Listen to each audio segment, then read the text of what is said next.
आज मैं आप सभी को एक नया चैप्टर जिसका नाम है डेथ ऑफ पार्टनर यह स्टार्ट कर रहा हूं। आज बच्चों डेथ ऑफ पार्टनर का मेरा यह लेक्चर 1 होने जा रहा है, पहला लेक्चर होने जा रहा है। आज हम लोग कंप्लीट चर्चा करेंगे डेथ ऑफ पार्टनर पर। मैं पहले भी रिटायरमेंट चैप्टर में समझाया था कि what is the difference between retirement and death. देखो, दोनों चैप्टर में मैं बात किया था कि जो रिटायरमेंट में आप चीज पढ़ रहे हो ऑलमोस्ट चीजें रिटायरमेंट में वही जाएंगी। जितने एडजस्टमेंट्स आप पढ़े हो रिटायरमेंट में वो सारा एडजस्टमेंट जो है लगभग एडजस्टमेंट जो है वो डेथ में जाएंगे। क्योंकि रिटायरमेंट का मतलब भी मैं समझाया था कि आप जा रहे हो बिजनेस छोड़कर, लेकिन अपने घर जा रहे हो, कहीं और जाके ज्वाइन करना है करोगे या घर बैठोगे। कौन कौन से रीजन होते हैं रिटायरमेंट में, ये समझाया था मैं किस कारण से रिटायरमेंट होता है। डेथ का मतलब भी जाना हुआ, लेकिन सदा के लिए जाना हुआ, सीधे ऊपर जा रहे हो, तो मतलब दोनों का जाना ही है। रिटायरमेंट का मतलब भी जाना है, डेथ का मतलब भी जाना है। अब जब रिटायरमेंट में आप जा रहे हो तो जो पार्टनर जा रहा है उनका सेटलमेंट हम लोग कर रहे थे, और वो खुद पैसा लेके जाएगा। चूंकि वो जिंदा है, जा रहा है, तो अपना हिसाब किताब लेके जा रहा था। जो भी पेबल अमाउंट हम लोग निकाले और उनका मोड ऑफ पेमेंट के अकॉर्डिंग पेमेंट किए। इस डेथ ऑफ पार्टनर में क्या होगा, जो पार्टनर डेथ कर गया, अब उसके जो लीगल हियर्स होंगे, जो उसके सक्सेसर होंगे, जो उसके उत्तराधिकारी होंगे, वो पैसा लेने फर्म में आएंगे कि जब उसके गार्जियन चले गए तो डीड में चूंकि लिखा रहता है इस तरह की चीज कि कौन उनके लीगल सक्सेसर होंगे, लीगल हियर्स होंगे, ठीक है, जिसको एग्जीक्यूटर्स बोला जाएगा, उनको पेमेंट करना पड़ेगा। क्योंकि जाने वाला तो सदा के लिए चला गया, तो मतलब दोनों का जाना ही है। हाँ, इसीलिए मैं बोला था कि जो रिटायरमेंट में टॉपिक पढ़ रहे हो बेटे उसको ठीक से पढ़ना। क्योंकि जो रिटायरमेंट में टॉपिक पढ़े हो, जो जो एडजस्टमेंट पढ़ा, वो लगभग एडजस्टमेंट डेथ में जाने वाले हैं। मैं एडमिशन से बात किया था कि जो एडमिशन की एडजस्टमेंट्स होंगे लगभग एडजस्टमेंट्स रिटायरमेंट में वही होंगे, यानी एंट्री वही किया जाएगा, कुछ चीजें बदल जाते हैं। उसी तरह रिटायरमेंट में जो कुछ पढ़े हो डेथ में वही कैरी हो रहे हैं, बट वहां कुछ नई चीज मिलेंगे, 2-4 चीजें नहीं मिलेंगे, बट बाकी चीजें सब वही हैं।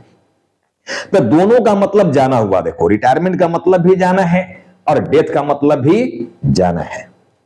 एक टेम्पोररी घर जा रहे हैं और दूसरा परमानेंट जा रहे हैं, बस इतना अंतर हो रहा है। अब देखो, डेथ में मैं बात क्या लिखा गया कि almost all points are same as discussed earlier in retirement chapter. यही बात मैं समझाया आपको, क्लियर लिखा गया है। देखो कि almost all points are same as discussed earlier in retirement. जैसा हम लोग रिटायरमेंट में डिस्कशन कर चुके हैं, लगभग सारा पॉइंट्स वही होता है डेथ में, ठीक है ना, एक्सेप्ट टू द फॉलोइंग, निम्नलिखित को छोड़कर। अब डेथ में नई चीजें क्या है, डेथ में जो नई चीजें हैं उसके बारे में हम लोग बात कर रहे हैं। देखो, अगर मैं सीबीएसई आईसीएसई बोर्ड वाले स्टूडेंट्स की बात करें तो देखो ये 3-4 पॉइंट जो दिख रहे हैं ये रिटायरमेंट से अलग है। लेकिन मैं अपने स्टेट बोर्ड की बात करूं, चूंकि मैं झारखंड से बिलोंग कर रहा हूं, रांची से, तो मैं अपने झारखंड बोर्ड की बात करूं तो एक पॉइंट यहां पर और बढ़ जाएगा, लाइफ पॉलिसी। उसका ट्रीटमेंट भी देखना है, लाइफ पॉलिसी। मैं यहां लिखूंगा लाइफ पॉलिसी। ये लाइफ पॉलिसी सीबीएसई वालों को नहीं पढ़ना है, उसमें नहीं है रखना। तो एक पॉइंट यहां पर 5वां पॉइंट आएगा, नंबर 5, लाइफ पॉलिसी। इसके बारे में भी पढ़ना है हम लोगों को, लाइफ पॉलिसी, जिसमें ज्वाइंट लाइफ पॉलिसी या इंडिविजुअल पॉलिसी इसकी बात की जाएगी। तो एक लाइफ पॉलिसी की बात यहां आएगा, ठीक है ना। देखो, रिटायरमेंट से डेथ में अलग क्या है ये जानना है। जो पार्टनर बेटे डेथ किया, अब मान लो जैसे आपका अकाउंटिंग ईयर एंड हो रहा है, अकाउंटिंग ईयर मान लो आपका एंड हो रहा है 31 मार्च को, 31 मार्च 24 को, ये मान लो एंड हो गया आपका अकाउंटिंग ईयर। अब 1/4 को नया साल शुरू हुआ है, स्टार्ट आपका हो जाएगा 1/4/24, ये आपका स्टार्टिंग हो गया। नया साल का। अब मान लो एक पार्टनर है, जैसे मान लो पार्टनर एक्स है, वाई है, जेड है।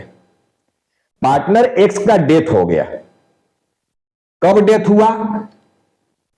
1/4 जब आपका स्टार्टिंग है तो मान लो उसका डेथ 30 जून को हुआ है, 30 जून 24 को ये इसका डेथ हुआ।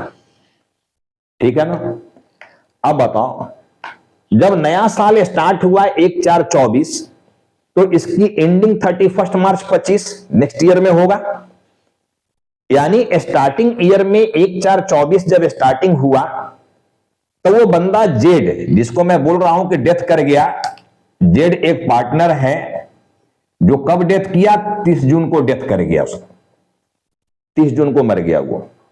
बताओ करेंट ईयर में कितना मंथ जिंदा रहा वो? 1 अप्रैल से 30 जून तक जाओगे तो पूरा अप्रैल जिंदा था वो, पूरा मई जिंदा था, और पूरा जून, 30 जून यहां एंड हो गया है जून, तो पूरा जून भी वो जिंदा था। मतलब 3 मंथ जो है वो जिंदा था करेंट ईयर में। बताओ 3 मंथ जो भी बिजनेस चला उसकी हर एक्टिविटी में ये शामिल था कि नहीं था? 3 मंथ बिजनेस के लिए, फर्म के लिए काम किया कि नहीं किया? 3 मंथ्स में जो भी परचेज सेल हुए होंगे फर्म में, फर्म उस पर लाभ कमाया होगा, प्रॉफिट कमाया होगा या लॉस ही कमाया होगा। तो 3 मंथ जब ये जिंदा था, 3 मंथ अपना कंट्रीब्यूशन फर्म को दिया, तो इस 3 मंथ में फर्म जो भी प्रॉफिट लॉस अर्न किया होगा, बताओ उसमें जेड का शेयर बन रहा है कि नहीं बन रहा है? जेड उसमें हिस्सा लेगा या नहीं लेगा? या जेड के जो लीगल सक्सेसर होंगे, लीगल हियर्स होंगे, वो हिस्सा लेगा या नहीं लेगा? जब तक वो कंट्रीब्यूशन दिया था तब तक के प्रॉफिट लॉस में उसका हिस्सा बनेगा। क्लियर समझने की प्रयास करना, कहां कहां डिफरेंस आ रहा है रिटायरमेंट से डेथ में। मैं क्लियर एग्जांपल लिया कि 31 मार्च 24 मेरा ईयर एंड है, तो ईयर स्टार्टिंग उसके अगले दिन 1/4/24 को स्टार्टिंग हो गया नया साल। अब पार्टनर एक्स वाई जेड में जेड जो है उसका डेथ हो गया। ठीक है, कब डेथ हुआ? 30 जून को, 30 जून 24 को डेथ हुआ। करेंट पीरियड, करेंट ईयर में वो कितना समय तक जिंदा था? पूरा अप्रैल जिंदा रहा वो, पूरा मई जिंदा रहा वो, पूरा जून जिंदा रहा वो, यानी 3 मंथ वो जिंदा था।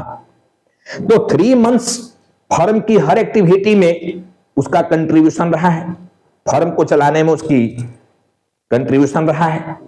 तो 3 मंथ्स में जो भी सेल हुए होंगे, जितने भी सेल किए गए हैं गुड्स या सर्विसेज जो भी थे, उस 3 मंथ के सेल में जो भी प्रॉफिट लॉस हुआ होगा बच्चों, उस पर जाने वाला पार्टनर का भी हिस्सा बनेगा। जो पार्टनर डेथ कर गया उसका हिस्सा बनेगा। तो उस 3 मंथ्स का जो प्रॉफिट सेल रहा होगा उसका प्रॉफिट लॉस कैसे निकाला जाए, और उस प्रॉफिट लॉस में जाने वाला का हिस्सा कैसे निकाला जाए, कि कितना हिस्सा बनेगा वो। तो ये एक नई चीज आ गई। देखो यहां, तो यहां लिख रहा है, देखो कि calculation of profit till the death of partner. Clear लिखा हुआ है कि कैलकुलेशन ऑफ प्रॉफिट, क्या कैलकुलेट करना पड़ेगा हम लोगों को? प्रॉफिट कब तक का? Till the death. ठीक है ना, डेथ तक का प्रॉफिट या लॉस जो भी रहा होगा वो हम लोग को कैलकुलेट करना पड़ेगा। तो सबसे पहला देखो चेंजिंग यहां पर आ गया कि हम लोग कैलकुलेट करेंगे profit till the death of partner. Partner का डेथ होने तक का जितना भी प्रॉफिट था उसको हम लोग कैलकुलेट करेंगे, निकालेंगे। सेकेंड बोलता है देखो कि calculate share in current profit of death partner. अब मान लो जैसे 3 मंथ्स वो जिंदा था, तो 3 मंथ्स का प्रॉफिट निकालेंगे हम लोग। 3 मंथ्स का प्रॉफिट क्या था? उस 3 मंथ्स के प्रॉफिट में जाने वाला का हिस्सा कितना था? अरे भाई रेशियो रहेगा ना जी। जैसे मान लो एक्स है, वाई है, जेड है, एक्स वाई जेड ये है पार्टनर। अब अगर मान लो इनका रेशियो 3:2:1 था, तो 1/6 जेड का हिस्सा बन रहा है प्रॉफिट में। कौन सा प्रॉफिट? 3 मंथ्स का profit, profit between April to June, अप्रैल से लेकर 30 जून तक का जो प्रॉफिट रहा होगा, 3 मंथ्स का प्रॉफिट, उस प्रॉफिट में जेड का हिस्सा 1/6 ये बनना है। तो पहले तो 3 मंथ्स का प्रॉफिट निकालना है, फिर उसमें जाने वाला का हिस्सा 1/6 ये निकालना है, ठीक है ना। तो वही चीज देखो, पहला में बोला गया कि calculation of profit till the death, death तक का प्रॉफिट को कैलकुलेट करो। तो पहले तक कैलकुलेट करेंगे, जो एग्जांपल मैं लेके समझा रहा हूं कि 3 मंथ्स, तो 3 मंथ्स का प्रॉफिट कैलकुलेट करेंगे। उसके बाद क्या करना है, कहता है calculate share in current profit. अब कहता है कि ठीक है 3 मंथ्स का प्रॉफिट तो निकाल लिया, लेकिन जो पार्टनर चला गया सदा के लिए, उसका हिस्सा निकालो ना, उसका जो शेयर था 1/6 वो निकाल दो। अब तो सेकेंड में देखो वो निकालने की बात कह रहा है। थर्ड कहता है calculation of interest on capital. अगर कैपिटल पर इंटरेस्ट दिया जाना था तो वो इंटरेस्ट भी लेगा कैपिटल पर अपना, कितने समय का, जितने समय आप उसके फंड को यूज कर रहे हो। यानी 30 जून को चला गया और उस दिन उसका सेटलमेंट करना है तो 3 महीना का इंटरेस्ट निकाला जाना है कैपिटल पर करंट में। यानी हम लोग अप्रैल से जून तक, यहां जो 1 अप्रैल से 30 जून तक की बात कर रहे हैं, 3 मंथ्स का इंटरेस्ट निकाल, पूरे साल का मत निकाल कर बैठ जाना कैपिटल पर इंटरेस्ट। जितना मंथ आप उसका या जितना डेज आप उसका कैपिटल का बेनिफिट ले रहे हो करंट पीरियड में, करंट ईयर में, उतने समय का इंटरेस्ट दिया जाना है। पीरियोडिसिटी कॉन्सेप्ट, कॉन्सेप्ट जो पढ़ाया था मैं, पीरियोडिसिटी कॉन्सेप्ट, पीरियड पर ध्यान देना, ठीक है ना। तो calculation of interest on capital, calculation of interest on drawing. इसी तरह अगर इसी बीच में कोई ड्रॉइंग किया होगा, उस पर इंटरेस्ट की चर्चा किया गया, इंटरेस्ट की बात किया गया है, तो फिर इंटरेस्ट 1 साल का ही निकाल दिया जाएगा, 3 मंथ्स का ही निकाला जाएगा। इसी तरह ज्वाइंट लाइफ पॉलिसी की बात देखो, लाइफ पॉलिसी में केवल लिखा हूं 2 तरह की पॉलिसी होगा, एक इंडिविजुअल पॉलिसी और एक होता है ज्वाइंट लाइफ पॉलिसी। पार्टनर का देखो, जो पार्टनर XYZ है, अगर ये तीनों के नाम पर एक इंश्योरेंस पॉलिसी लिया गया तो उसको ज्वाइंट लाइफ पॉलिसी कहा जाएगा। और अगर ये तीनों के नाम पर अलग अलग पॉलिसी लिया गया है, ठीक है, तो उसको इंडिविजुअल पॉलिसी कहा जाएगा। अब क्यों लिया गया है ये बात हम लोग जब ये टॉपिक में आएंगे तो मैं वहां पर डिस्कस करूंगा कि ज्वाइंट लाइफ पॉलिसी या लाइफ पॉलिसी क्या है, इसका ट्रीटमेंट हम लोग कैसे करेंगे, हाँ, प्रॉब्लम बनाते समय। तो देखो लगभग जो बातें हैं ये 5 पॉइंट मोटा मोटी समझ लेना है। 5 पॉइंट केवल रिटायरमेंट से अलग है, यही 5 पॉइंट आपका रिटायरमेंट से अलग है कि भाई प्रॉफिट हम लोग को निकालना है डेथ तक का, डेथ तक का प्रॉफिट। उसके बाद जाने वाला का हिस्सा निकालना है इस प्रॉफिट में। अगर कैपिटल पर इंटरेस्ट की बात किया गया तो कैपिटल पर इंटरेस्ट कैलकुलेट करना है और उसका एंट्री लेना है। ड्राइंग पर इंटरेस्ट की बात किया गया है तो वो इंटरेस्ट कैलकुलेट करना है, उसका एंट्री सीखना है। और लास्ट पॉइंट आ गया लाइफ पॉलिसी, इसकी थ्योरी क्या है, इसका एंट्री क्या है, इसका कैलकुलेशन क्या है, ये सीखना है। तो रिटायरमेंट से देखो ये सारा पॉइंट अलग हो गया। बाकी जो रिटायरमेंट में आप पढ़े हो कि गेनिंग रेशियो निकाला जाएगा, गुडविल में जाने वाला का हिस्सा जैसे निकाला गया था कि loser is compensated by gainer, तो यहां भी जो पार्टनर सदा के लिए चला गया वो लूजर न है जी, लूजर न है। तो लूजर को कंपनसेट कौन करेगा, गेनर। तो गेनिंग रेशियो की ही बात यहां भी आने वाला है। तो जैसे आप वर्किंग सीखे हो रिटायरमेंट में गेनिंग रेशियो निकालना, सेम निकालना, यहां पर कोई चेंजिंग नहीं है। जैसे गुडविल से हम लोग स्टार्टिंग कर रहे थे, अगर गुडविल यहां दिया गया है तो बस वहीं से स्टार्टिंग यहां भी ले लेना, ठीक है ना। गुडविल में जाने वाला का हिस्सा निकाल देना और गेन रेशियो के हिसाब से उसको कंपनसेट जैसे करने की एंट्री कराए थे वही सेम चीज करना। चेंज कुछ नहीं है, जो रिटायरमेंट में आप चीज पढ़े हो सब काम वही करना है, चेंज बस इतना ही है। और हम इसी पॉइंट पर अब डीप डिस्कशन करने जा रहे हैं 1 बाय 1। देखो ये जितने भी पॉइंट आए 5 पॉइंट, इसी को मैं क्लियर करने जा रहा हूं, ठीक है। गॉट इट, समझ लो आप लोग सभी।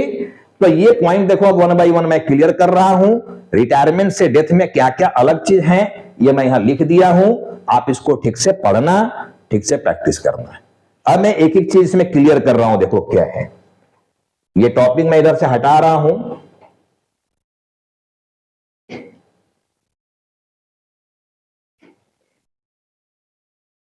देखो बच्चे,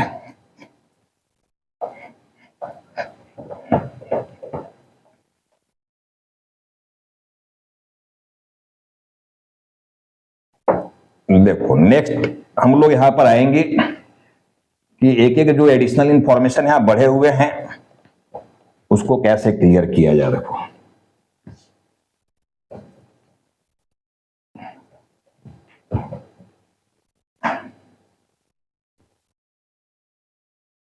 देखो सबसे पहला मेरा हेडिंग यहां पर क्या आया हुआ है बेटे, देखो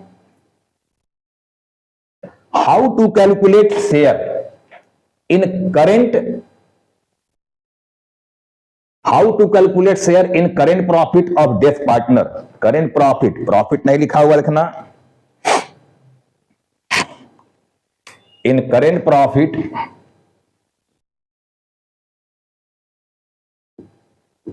ऑफ डेथ पार्टनर। ठीक है ना, करेंट प्रॉफिट जो है उसमें शेयर हम लोग कैसे निकालेंगे, how to calculate share in current profit of death partner. अभी मैं सारा पॉइंट इधर समझाया था, देखो अब उसी में से 1 बाई 1 क्लियर कर रहा है। देखो अब जो प्रॉफिट में हिस्सा निकाला जाएगा, जैसे मैं लिया अप्रैल टू जून 3 महीना जिंदा था, तो 3 महीना में उसका हिस्सा कैसे कैलकुलेट किया जाएगा, कैसे निकाला जाएगा, इसके निकालने के 2 मेथड होते हैं। देखो 2 बेसिस होते हैं, पहला देखो होता है टाइम बेसिस और दूसरा होता है टर्नओवर बेसिस। ये दोनों में से किसी एक बेसिस पर आपको कैलकुलेशन पूछेगा कि भैया जो पार्टनर चला गया उसका प्रॉफिट में हिस्सा निकालो टाइम बेसिस से या टर्नओवर बेसिस। टर्नओवर का मतलब होता है सेल्स। देखो टर्नओवर बेसिस का मतलब, और यहां पर क्या होगा, और है यहां पर sales, turnover that is sales. अब ये टाइम बेसिस जो आ गया, ये जो टाइम बेसिस देख रहे हो,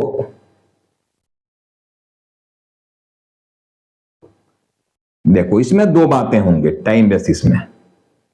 यहां जो प्रॉब्लम पूछा जाएगा, देखो on the basis of,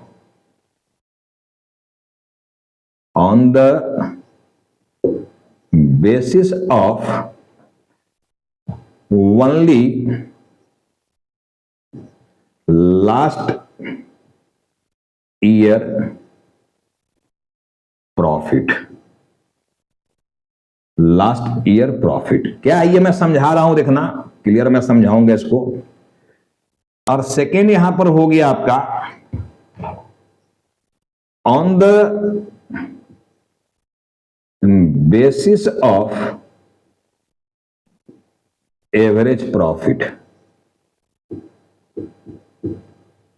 on the basis of average profit. ठीक है, on the basis of average profit, समझो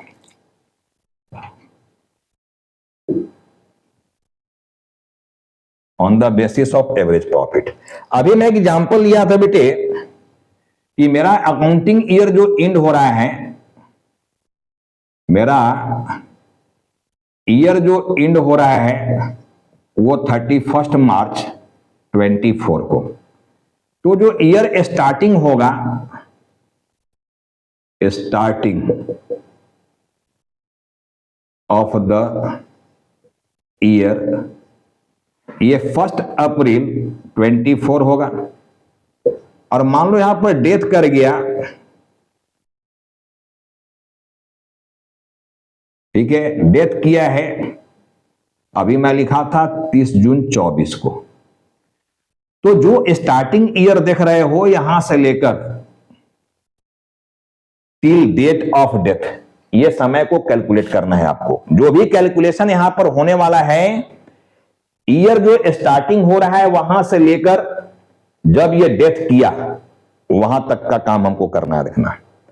तो आपको ये पीरियड को काउंट करना है। देखो ये मंथ में होंगे, अगर बीच में ही मान लो डेथ कर जाता है, 30 जून के जगह पर 15 जून को डेथ कर जाता, 20 जून को डेथ कर जाता, तो डेज में निकालते कैलकुलेशन को हम लोग, मंथ में नहीं निकालते। देखना कब मंथ में निकालना है, कब डेज में निकालना है, ये समझ लेना। अगर मंथ मान लो एंड हो जा रहा है तो कैलकुलेशन आप सारा मंथ में कर लेना।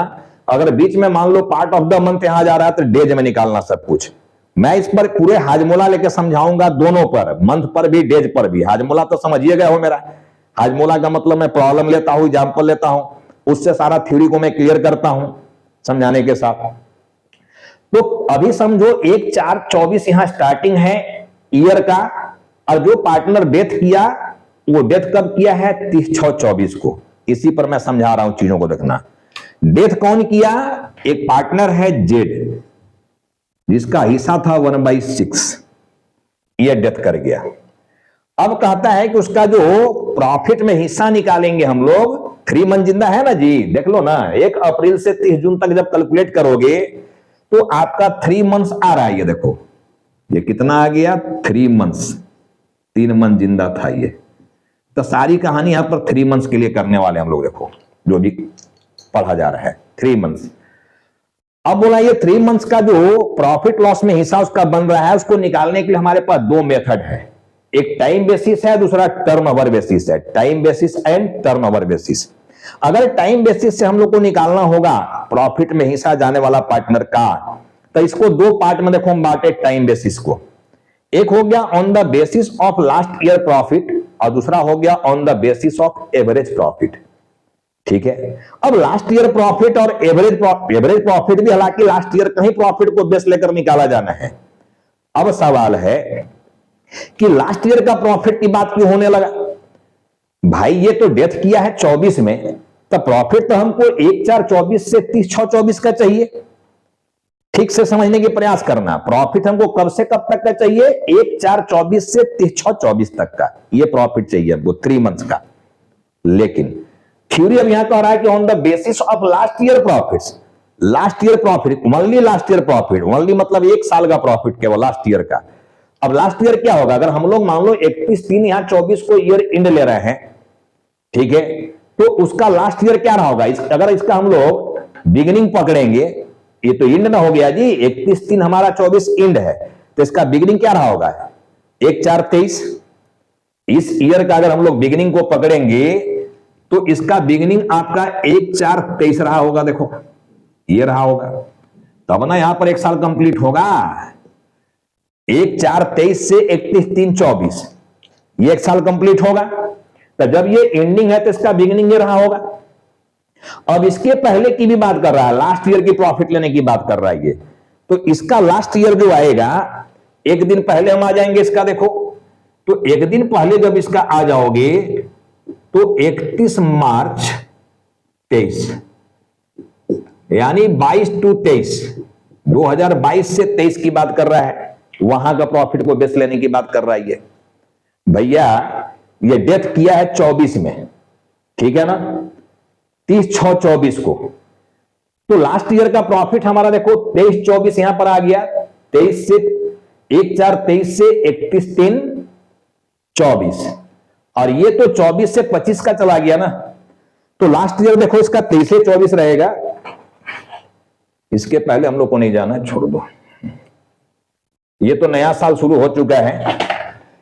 यहां पर 1/4/24 तो नया साल आ गया, तो इसका प्रीवियस ईयर ही रहेगा 23/24, क्योंकि इसके अगला दिन देखो ये नया साल है, 24/25 चालू हो गया ये, तो 23/24। अब ये कह रहा है कि भाई डेथ किया है करंट ईयर में, तब तुम प्रीवियस ईयर का प्रॉफिट लेने की बात कर रहे हो, यानी 23/24 का प्रॉफिट खोज रहे हो। ये लिखा हुआ थ्योरी में, on the basis of last year profits, only last year profit, यानी 1 साल का प्रॉफिट। ऐसा क्यों किया जा रहा है? देखो ये करंट ईयर का प्रॉफिट जो 3 मंथ का निकालना है, ये थोड़ा टफ होता है निकालना। इसीलिए थ्योरी में क्या बोला गया है कि हमको इस ईयर का प्रॉफिट एग्जैक्ट नहीं निकालना है, हम लोग बेस ले लेंगे लास्ट ईयर के प्रॉफिट को, लास्ट ईयर का 1 साल का प्रॉफिट क्या था। जैसे मान लो लास्ट ईयर का, यानी 23/24 की जो हम बात कर रहे हैं यहां पर, ये जो हम बात कर रहे हैं यहां से यहां तक का, अगर यहां से यहां तक का प्रॉफिट हम मान ले यहां पर कि यहां का प्रॉफिट मान लो 2 लाख रुपया था, 2 लाख रुपया ये प्रॉफिट था। अब हम लोग देखो कर क्या रहे हैं, समझो, जाने वाला पार्टनर का जो 3 मंथ्स का हिस्सा निकालना है प्रॉफिट में, उसका बेस कहां से ले रहे हैं हम लोग? लास्ट ईयर के प्रॉफिट से। लास्ट ईयर का प्रॉफिट जैसे हम लिए कि लास्ट ईयर का प्रॉफिट 2 लाख रुपया है 1 साल का पूरा, तो हम लोग ये मान लेते हैं, देखो यहां का 24 का 1/4 से 30/6 तक का प्रॉफिट निकालना थोड़ा समय है, टाइम टेकिंग है, इसलिए ऐसा एजम्पशन ले लिया जाता है, माना जाता है कि भाई आप लास्ट ईयर का प्रॉफिट को पकड़ लो और ये मान लो कि लास्ट ईयर में जो 2 लाख रुपया कमाया गया था, ठीक है, वही प्रॉफिट 24/25 में भी कमाया जाएगा, यानी वही 2 लाख रुपया मोटा मोटी कमाया जाएगा। ये मोटा मोटी ही निकालने की बात चल रही है जान लो, ठीक है, कि जो लास्ट ईयर प्रॉफिट पूरे साल में अर्न किया गया था 2 लाख रुपया, वही 2 लाख रुपया 24/25 में भी अर्न किया जाएगा, ऐसा मान लेना है। तो जब वही 2 लाख रुपया यहां पर अर्न किया जाएगा बेटे, ठीक है ना, तो ये 2 लाख रुपया 1 साल का ना है जी, एक साल का देखो, 1/4/23 से 31 मार्च 24, एक साल का प्रॉफिट था ये। हमको प्रॉफिट यहां पर क्या निकालना है, 3 मंथ्स का। तो जब ये एक साल का है तो इंटू 3/12 करके आप 3 मंथ्स का प्रॉफिट निकाल लोगे। अब 3 मंथ्स का प्रॉफिट जो भी आ रहा है, जितना भी यहां पर आएगा, 3 चौके 12, ठीक है ना, 3 चौके 12 और ये 50 हो जाएगा। देखो ये जब काटेंगे हम लोग तब 50,000, 3 मंथ्स का प्रॉफिट आया 50,000। तो हम लोग ये मान रहे हैं, देखो रियल में हम 24 का प्रॉफिट निकाल नहीं रहे हैं, 24 का डेटा हम लोग कहीं कुछ नहीं कर रहे हैं। हम लोग 24 के प्रॉफिट यानी 3 मंथ्स का 24 का प्रॉफिट को निकालने के लिए बेस कहां ले लिए, पिछले साल के प्रॉफिट को। और ये मान लिए कि लास्ट ईयर जो प्रॉफिट पूरे साल में अर्न किया गया है 23-24 में, 24-25 में भी वही 2 लाख रुपया प्रॉफिट अर्न किया जाएगा, ऐसा मान लिया गया। तो फिर हम यहां का कैलकुलेशन निकालने से बच गए, पूरा डेटा उतना खंगालने से बच गए। एजम्पशन एक मोटा मोटी ले लिए और पार्टनर मान भी जाता उस चीज पर। देखो तो हम लोग ये मान लिए कि लास्ट ईयर का जो प्रॉफिट हुआ वही प्रॉफिट यहां भी होना चाहिए। जब वही प्रॉफिट यहां होना चाहिए तो 3 मंथ ये जिंदा था, तो 3 मंथ का प्रॉफिट कितना होना चाहिए, तो 3 मंथ का प्रॉफिट होना चाहिए 50,000, ये होना चाहिए। तो 50,000 हमको देखो यहां पर निकालना पड़ गया, निकालकर 3 मंथ्स का प्रॉफिट आया। इसीलिए यहां पर बोला गया कि टाइम बेसिस की जो बात किया गया है उसमें on the basis of last year profit, only last year यानी एक साल का, पिछले साल का बेस लेकर निकालना है, ये बोला जा रहा है। देखो और यहां बोल रहा है कि on the basis of average profit, तो एवरेज प्रॉफिट जो निकालना है वो भी लास्ट ईयर से निकालना। देखो ये भी प्रॉफिट जो लिया जाएगा बेस लास्ट ईयर का ही प्रॉफिट से लिया जाना है। अब ऐसा क्यों लिया जाना है जान लेना, ऐसा क्यों हो रहा है, क्योंकि इस ईयर का 3 महीना का प्रॉफिट अभी कंफर्म नहीं है। अरे लाभ हानि जो प्रॉफिट लॉस बनाया जाता है जी, वो साल के अंत में बनाया जाता है ना, एक साल का ना बनेगा, ईयर इन में ना बनेगा। तो बताओ 1/4/24 का एंडिंग कब हो रहा है, 31/3/25, 31 मार्च 25 को। तो प्रॉफिट लॉस यानी फाइनल अकाउंट जो बनेगा वो 31 मार्च 25 को ना बनेगा। तो 31 मार्च 25 को ना पता चलेगा इस ईयर का profit loss, net profit net loss कितना हुआ, अभी कहां पता है यहां का। अभी तो हम प्रॉफिट लॉस नहीं बना रहे। अगर आपको यहां का प्रॉफिट 3 मंथ का अभी निकालना है तो अभी ही प्रॉफिट लॉस बनाना पड़ जाएगा हमको, जबकि प्रॉफिट लॉस तो ईयर एंड में बनाया जाना है।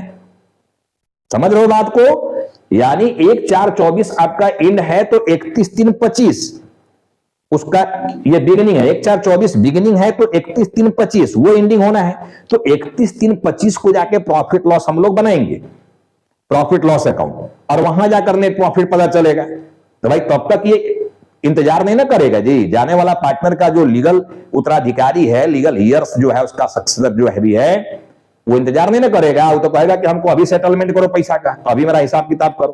तो हिसाब किताब तो अभी करना है आपको, इसलिए मजबूरी है कि हम लास्ट ईयर के प्रॉफिट को बेस ले लिए और हम लोग ये मान लिए कि लास्ट ईयर एक साल का जो प्रॉफिट हुआ है वही एक साल का प्रॉफिट यहां भी होगा, सेम प्रॉफिट होगा, यही मान के चले हम लोग। तो जब एक साल का बेस वही प्रॉफिट को ले लिए हो तो 3 मंथ ये जिंदा था तो 3 मंथ का प्रॉफिट निकाल दिया हम। अब लास्ट ईयर का केवल लास्ट ईयर का प्रॉफिट लिया जाए एक साल का या एक से ज्यादा साल का, ये दोनों कंडीशन हो सकते हैं। देखो तो 2 पार्ट में ये बांटा गया कि on the basis of only last year profit, और इधर कर दिया गया on the basis of average profit of last year. अब लास्ट ईयर का 2-3 साल का प्रॉफिट दिया रहेगा, बोल देगा एवरेज निकालो उसका, एवरेज के आधार पर आप कैलकुलेशन करो, ठीक है। तो प्रॉफिट में हिस्सा निकालने का 2 मेथड आपको बताया जा रहा है कि जाने वाला पार्टनर का प्रॉफिट में जो हिस्सा निकाला जाएगा उसके मेथड 2 होंगे, एक टाइम बेसिस और दूसरा टर्नओवर बेसिस। तो मैं अभी टाइम बेसिस को केवल समझा रहा हूं कि टाइम बेसिस को अब 2 पार्ट में बांटा गया कि हम लोग जो बेस लेंगे प्रॉफिट निकालने का वो लास्ट ईयर के प्रॉफिट को बेस लेंगे। तो लास्ट ईयर का प्रॉफिट में केवल 1 साल का या पिछले 1 से ज्यादा साल का।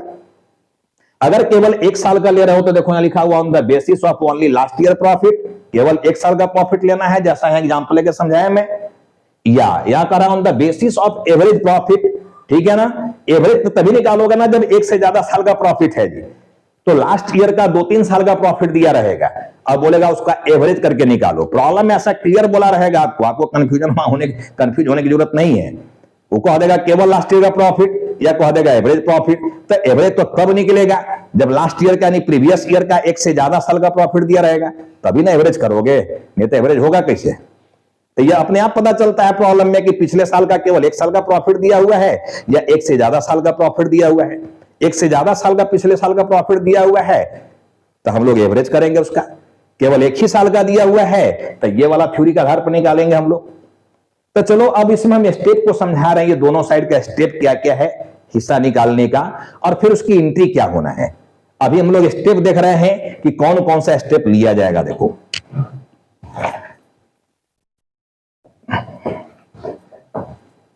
चलो जी, अगर हम लोग केवल पहला साइड की बात कर रहे हैं, देखो इधर का, तो फॉलोइंग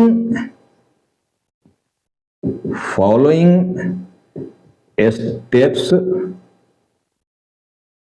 शुड बी टेकन। अब यहां आ जाओ स्टेप 1। अब स्टेप 1 में क्या कहा जा रहा है, देखो step 1, take last year profit, take last year profit. Step 2, clear समझ रहे हो आप लोग, लास्ट ईयर प्रॉफिट। अभी मैं लेके एग्जांपल समझाया हुआ, देखो लास्ट ईयर प्रॉफिट 2 लाख रुपया है, फिर उसमें देखो 3 मंथ्स का प्रॉफिट निकालना होगा, यहां पर बेस लास्ट ईयर को लेना है, इसलिए हम स्टेप 1 में क्या लिखे कि take last year profit, last year profit कितना उसको लो। स्टेप 2 में क्या करोगे, now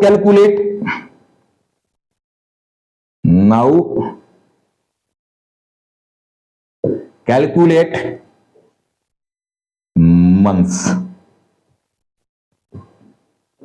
months oblique days.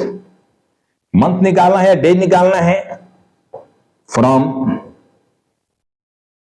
Starting of the year, starting of the year till date of death, till date of death.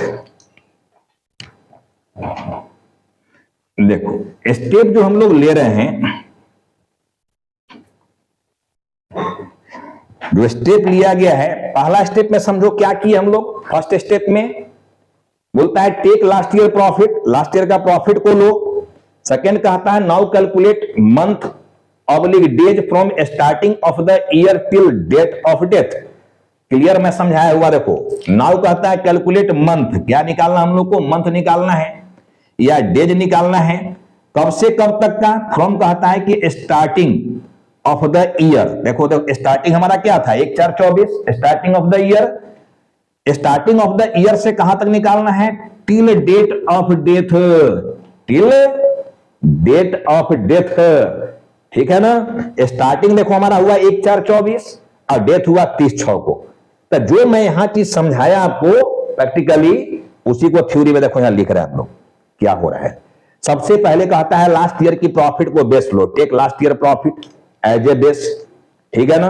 अब कहता है कि नाउ कैलकुलेट मंथ या days from the starting of the year, starting यानी 1/4/24, starting of the year till date of death, जब उसका death हुआ वहां तक का डेट को बोलता है कैलकुलेट करो, ठीक है ना। प्रॉब्लम में जो डेट दिया रहेगा उसके अकॉर्डिंग सब निकालना। अब स्टेप 3 में क्या कहा जा रहा है समझो। स्टेप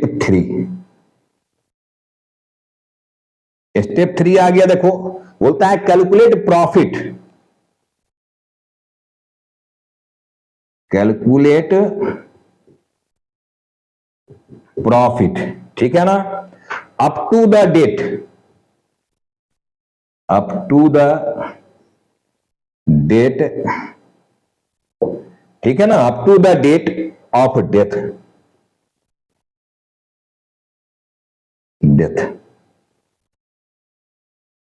ठीक है।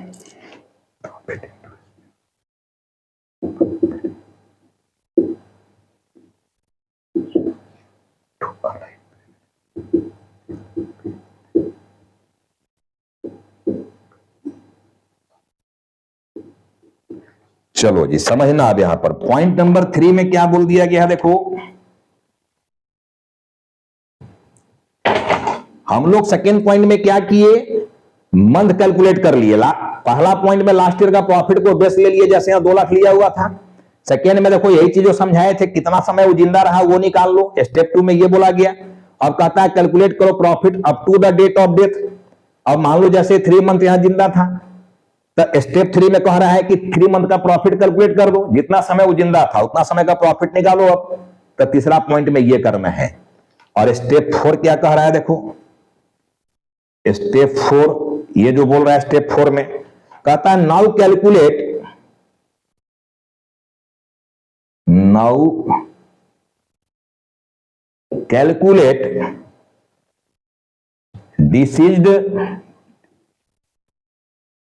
डिसीज्ड यानी जो मर गया है पार्टनर, डिसीज्ड पार्टनर्स, ठीक है, share of profit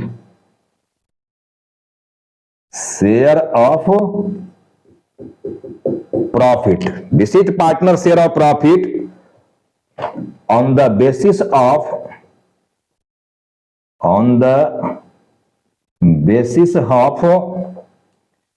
his oblique her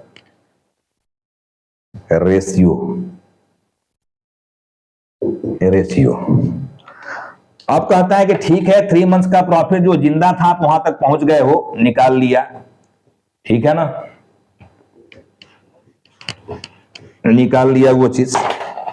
step 4 में क्या बोल दिया कि अब जो है now calculate deceased partner share of profit on the basis of his या हर रेशियो। हम लोग किए क्या, 3 मंथ्स का प्रॉफिट निकाल दिया यहां पर। ये तो 3 मंथ्स का प्रॉफिट निकाला तो सबका ना है जी, XYZ 3 पार्टनर सबका नहीं प्रॉफिट है 2 लाख, तो 2 लाख तो 1 साल का प्रॉफिट है। उसमें से अब आप 3 मंथ वो जिंदा था तो 3 मंथ का प्रॉफिट निकाला, तो 3 मंथ का प्रॉफिट केवल जेड का निकला है कि XYZ तीनों का निकला। अब कहता है कि ठीक है तीनों का निकला, तो उसमें से जेड का 1/6 हिस्सा है, तो 1/6 निकाल दो। तो वो देखो स्टेप 4 में बोला जा रहा है कि अब जो जेड का हिस्सा बन रहा है वो निकालो। तो स्टेप 4 में हम लोग देखो ये चीज निकालेंगे। अब ये निकालने के लिए फॉर्मूला क्या यूज करोगे, ये हमको निकालना है, तो इसकी फॉर्मूला क्या यूज करेंगे, देखो फॉर्मूला इसका हो जाएगा प्रॉफिट इनटू रेशियो, जो भी उसका रेशियो है, जैसे 1/6 तो रेशियो, ठीक है, इनटू ALIV अलाइव पीरियड, जितना समय वो जिंदा था, अलाइव पीरियड, डिवाइडेड बाई 12/365। समझ लेना, अगर मंथ में ये निकला इसे 3 मंथ्स, ठीक है ना, तो 3/12 होना है, 3/12 अलाइव पीरियड 3/12। और अगर ये डेज में निकाला गया तो डिवाइड बाई 365 हो जाएगा, यहां ऊपर चला जाएगा डेज और नीचे हो जाएगा 365। तो इस तरह से 4 स्टेप में आपका देखो ये वर्किंग कंप्लीट हुआ। अब स्टेप जो 5 होगा, देखो मैं इधर लिख दे रहा हूं स्टेप 5। स्टेप 5 जो होगा इसमें क्या करना है अपने को, जर्नल एंट्री करना होगा। देखो अब जर्नल, स्टेप 5 में हम लोग को चाहिए जर्नल एंट्री। जर्नल एंट्री यानी ये जो लाभ हानि का हिस्सा निकाला जाने वाला पार्टनर का जर्नल क्या होगा। दूसरा चीज देखो बेटे ठीक से समझना, जो on the basis of average profit है इसमें सेम थ्योरी यही चीज रहेगा, केवल स्टेप जो 1 है यहां पर, इसका जो स्टेप 1 होगा यहां पर क्या करना हम लोग को, कैलकुलेट करना है average profit. Calculate average profit, last year का प्रॉफिट नहीं लेकर इसमें लास्ट कुछ ईयर का प्रॉफिट को एवरेज कर देना है। स्टेप 1 ये हो गया। देखो बाकी जो स्टेप है 2, 3, 4, 5 ये सब इसमें सेम रहेगा, केवल पहला स्टेप जो होगा उसमें केवल लास्ट ईयर का प्रॉफिट नहीं लेकर लास्ट कुछ ईयर का जो प्रॉफिट दिया हुआ होगा उसको एवरेज कर देना है। जैसे आप एवरेज करते हो, मान लो 3 साल का प्रॉफिट दे दिया तो 3 साल का प्रॉफिट को तीनों को ऐड कर दो, आप 3 से डिवाइड कर दो तो एवरेज निकल जाएगा। तो केवल देखो on the basis of average profit में पहला पॉइंट, पहला स्टेप जो है वो चेंज हो जा रहा है, उसमें केवल लास्ट ईयर का प्रॉफिट आपको नहीं लेना है बल्कि प्रॉफिट को एवरेज कर देना है। बाकी आपका स्टेप 2, 3, 4, 5 सब वही रहेगा, यही जो फर्स्ट स्लाइड में आप देख रहे हो यही चीज यहां रहेगा, चेंज नहीं हो रहा है। इसलिए मैं इधर कुछ नहीं लिख रहा हूं, देखना केवल पहला स्टेप मैं लिख दिया यहां पर कि एवरेज प्रॉफिट चाहिए, ठीक है। रेस्ट स्टेप जो हमारा होगा, रेस्ट स्टेप्स आर सेम, ठीक है, रेस्ट स्टेप जो होगा वो सेम होगा, ये होना है। तो अब हम लोग पांचवा देखो स्टेप में जर्नल एंट्री लेने वाले हैं। जर्नल एंट्री हम लोग क्या लें? मान लो प्रॉफिट में हिस्सा मिलने वाला है जाने वाला पार्टनर का, तो बताओ पार्टनर्स का कैपिटल उससे बढ़ेगा या घटेगा? आप ही लोग समझा दो। जो पार्टनर अब जा रहा है उसको हम लोग प्रॉफिट में हिस्सा देने जा रहे हैं, तो उस प्रॉफिट के हिस्से से उसका कैपिटल बढ़ने वाला है या घटने वाला है? सब लोग कहोगे सर बढ़ने वाला है। और जब कैपिटल को बढ़ाना है तो कैपिटल को हम लोग क्या करेंगे एंट्री में? कैपिटल का पहले से कौन बैलेंस शो कर रहा है? लायबिलिटी साइड में रहता है बैलेंस शीट में, यानी क्रेडिट बैलेंस शो कर रहा है, that is minus balance show कर रहा है। अब कैपिटल बढ़ाना है तो और क्रेडिट करना होगा और माइनस करना होगा, तब ना माइनस माइनस प्लस होगा जी। पहले से जब क्रेडिट में है तो हम लोग और क्रेडिट कर देंगे, कैपिटल बढ़ जाएगा, यानी जाने वाला पार्टनर का कैपिटल को क्रेडिट कर देंगे। ये तो तय हो गया कि चूंकि लाभ में हिस्सा मिल रहा है तो क्रेडिट करेंगे, हानि में हिस्सा मिलता है, लॉस में तो डेबिट कर देते, कैपिटल बढ़ जाता है। तब प्रॉफिट में अगर हिस्सा मिल रहा है तो उसके कैपिटल को बढ़ाना है, दैट इज क्रेडिट करना है। तो डेबिट किसको करेंगे हम लोग? देखो डेबिट करेंगे हम लोग यहां पर, एंट्री जो जा रहा है देखना ठीक से, profit and loss suspense account debit, profit and loss suspense account debit to deceased partner capital account. ये एंट्री चला गया देखना, deceased partner capital account, step 5 में ये एंट्री जाएगा। अब बोलोगे सर ये सस्पेंस क्यों आ गया? आना चाहिए बेटा, देखो क्यों, क्योंकि जिस ईयर में उसका डेथ हुआ उस ईयर का प्रॉफिट अभी कंफर्म नहीं है। आप लास्ट ईयर का प्रॉफिट को ना बेस ले लिए हो, इस ईयर का प्रॉफिट एग्जैक्ट कहां पता है? ये तो ईयर एंड में पता चलने वाला है 31 मार्च 25 को। वहां जब हम फाइनल अकाउंट बनाएंगे ट्रेडिंग पैनल, तब वहां जाकर नेट प्रॉफिट नेट लॉस निकलेगा। अभी पता नहीं है, अभी ये डाउटफुल है, यानी सस्पेंस यहां बना हुआ है, ठीक है ना। प्रॉफिट यहां का कंफर्म नहीं है, क्लियर नहीं है, इसलिए हम लोग सस्पेंस वर्ड लगाए हैं, केवल पीएनएल नहीं लिखे हैं। क्लियर हो गया? अब जब हम लोग पीएनएल बनाएंगे ईयर एंड में तो पीएनएल एप्रोप्रिएशन भी बनेगा। तो जब पीएनएल एप्रोप्रिएशन बनाएंगे तो ये पीएनएल सस्पेंस को वहां भेज के बंद कर देंगे, यानी PNL appropriation account debit to हमारा क्या चला जाएगा? Profit and loss suspense account, वहां जाकर बंद होगा ईयर एंड में, अभी नहीं। तो सस्पेंस वर्ड क्यों लाया गया? क्योंकि सस्पेंस बरकरार है ना जी, यहां सस्पेंस ही है। अभी देखो यहां का प्रॉफिट 3 महीना का रियल क्या प्रॉफिट था ये क्लियर नहीं है, प्रॉफिट तो हम लोग लास्ट ईयर का बेस ले लिए हैं, इसलिए सस्पेंस बोलकर एंट्री जाना है। तो मैं एंट्री भी सिखा दिया, स्टेप भी सिखा दिया। अब देखो ये वीडियो काफी बड़ा होने लगा है, आज थ्योरी मैं कंप्लीट कर दिया हूं। देखो टाइम बेसिस का टर्नओवर भी बचा हुआ है। अगला जो मैं क्लास लूंगा लेक्चर 2, उसमें पहले मैं आपको टाइम बेसिस का प्रॉब्लम बना के सिखाऊंगा, दोनों से देखो, पहला साइड से भी दूसरा साइड से भी। और फिर उसी वीडियो में मैं कोशिश करूंगा कि आपका टर्नओवर बेसिस का भी थ्योरी जो है और प्रॉब्लम जो है उसको क्लियर कर दिया जाए। तो होप कि आज जो मैं समझाने की प्रयास किया हूं कि रिटायरमेंट से डेथ में क्या चेंजिंग है, यह आप सबको पसंद आया होगा, समझ में आया होगा, क्लियर समझ में आ गया होगा कि क्या हो रहा है, इसमें क्या अलग अलग चीजें हैं, कौन कौन सी नई बातें हैं। उस नई बातों में से हम केवल एक चीज की आज समझाने की प्रयास किए, एक चीज को कि जाने वाला पार्टनर को प्रॉफिट में हिस्सा निकालने के कौन कौन से मेथड होते हैं और उस मेथड के अकॉर्डिंग कैसे कैसे स्टेप लेके कैलकुलेशन किया जाता है, और कैलकुलेशन करके जाने वाला का जो प्रॉफिट में हिस्सा निकला उसके लिए जर्नल क्या पास किया जाता है। यहां तक की बात मैं समझाया, आप जाकर किताब को भी पढ़िए, वहां जाकर आप इस स्टेप को फॉलो करते हुए प्रॉब्लम चाहे तो बना भी सकते हैं। मैं अगले लेक्चर में तो बनाकर आपको प्रॉब्लम दिखाऊंगा लेक्चर 2 में। तो आज मैं इस प्रॉब्लम को यहीं पर एंड कर रहा हूं। मैं बहुत जल्द आपसे ये डेथ चैप्टर का लेक्चर 2 में बहुत जल्द मैं मिलूंगा एक प्रैक्टिकल प्रॉब्लम के साथ।